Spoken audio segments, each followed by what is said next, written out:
Hi, it's Tanya and it's Talk About It Tuesday, and it is our book discussion day. And so, our featured book today, this month, is going to be Perfect Peace, written by Daniel Black and originally published in March of 2010. The book is available on Audible and in soft and hardback cover, and you can also purchase it on or at the Kindle store. So let me just tell you, this book was so engaging and dynamic that it just drew me in, and I was captivated from the very beginning. And it's interesting how the story was written in 2010 and it's so applicable to the things and the way the world is operating in 2022.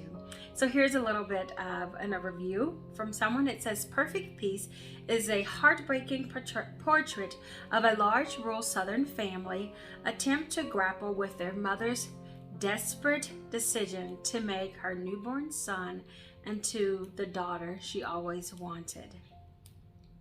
This novel challenges what the rural African American community believes about religion, sexuality, gender identity, child abuse, racial pride, self-love, friendship, and mental illness. So when the seventh child of the Peace family, named Perfect, turns 8, her mother, Imogene, tells her that she was born a boy. I can't tell you any more than that. You will have to read the book for yourself. However, I did download some questions for discussion questions from the book. And so I'm going to read a couple of those. And as I read those, I'm just going to give you my take on my perspective or how I thought about the book. So, what made me want to read this book? Well, I have to tell you, it came as a recommendation from my best friend. She had read the book and we were talking and she said, girl, you have to read this book.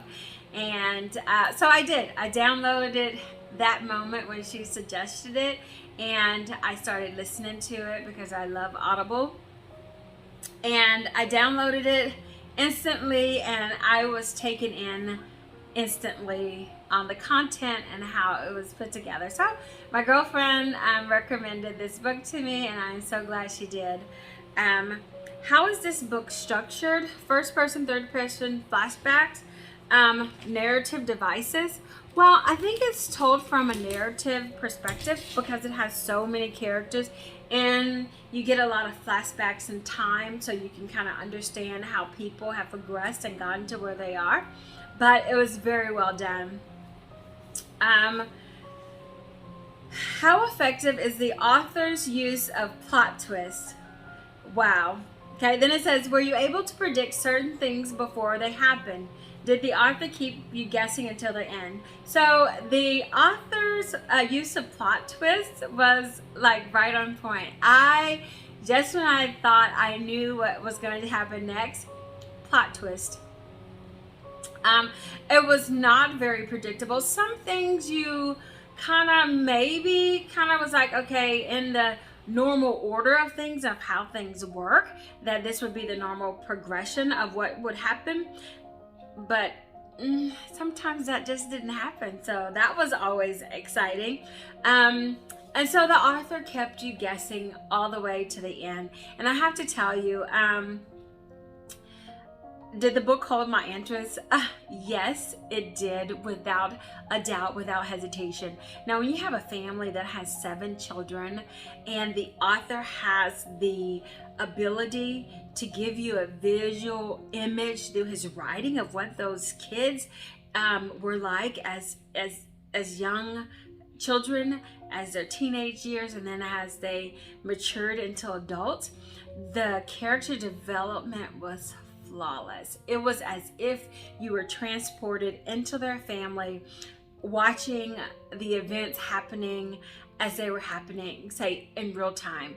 And it was just phenomenal. So the setting, I think, is very critical and crucial in the story because it takes and talks about, you know, the different things amongst the African American community and how it impacts the family. But you could take race out of it, and I think it would be just as dynamic or just as controversial as if it is in the African American and family and community, as how they deal and respond to different things. Yes, I would recommend this book. The next question is, would you recommend this book? Yes, I think you should go out and order it and buy it now, because it will draw you in. The storytelling is just amazing. Okay, so here's how Perfect Peace was written. And this is just an insert that I found online from the author. He says that the book was conceived one day back in 2005 when he saw a child that he couldn't determine its gender. He couldn't determine if it was a boy or a girl. Then he began to wonder, why did it matter at all? I know the child is human. That wasn't up for question, but his desire was to know lingered.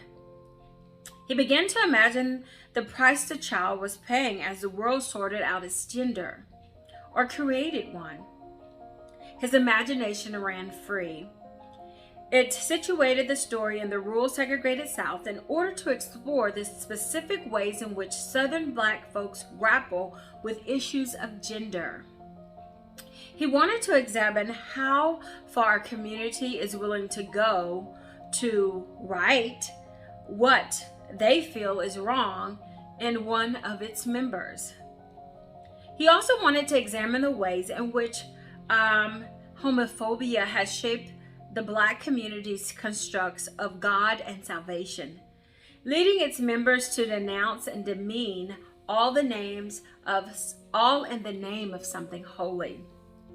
So the author says, Perfect Peace was extremely difficult to write for 3 reasons, and here are his reasons. 1, appropriating the language and perception of Black people at the time with regards to social dimensions of gender and sexuality. 2, trying to imagine how a child would cope with such an extraordinary identity crisis in the midst of people who aren't sympathetic to such a dilemma. And 3, trying to figure out how such a kaleidoscope of events could be survived before the age of therapy, counseling, at least in the Black community. But this is important because many who were different did survive. Perfect Peace is one telling, imagining of the great survival. And that is just an insert. How Perfect Peace was written based on from the author, Daniel Black. Now I want to tell you, if you are looking for a book that's going to take you on a journey, I have to recommend Perfect Peace. Go ahead and go to Amazon, Walmart, Kindle, download the book on your electronic devices, or go to your public library and check it out for free, or download it on Audible so that you can listen to it as you're on your drive into work, or as you're out walking and doing your exercises, whatever the case may be. So I just wanted to share with you today Perfect Peace. Who names their child perfect? Is anyone perfect? So make sure that you take the time to go out and purchase, check out, or download this book, Perfect Peace by Daniel Black. I'm Tanya, and this has been Talk About It Tuesday, our book discussion of Perfect Peace. Until we have a time to share and engage again, be blessed and enjoy the rest of your week.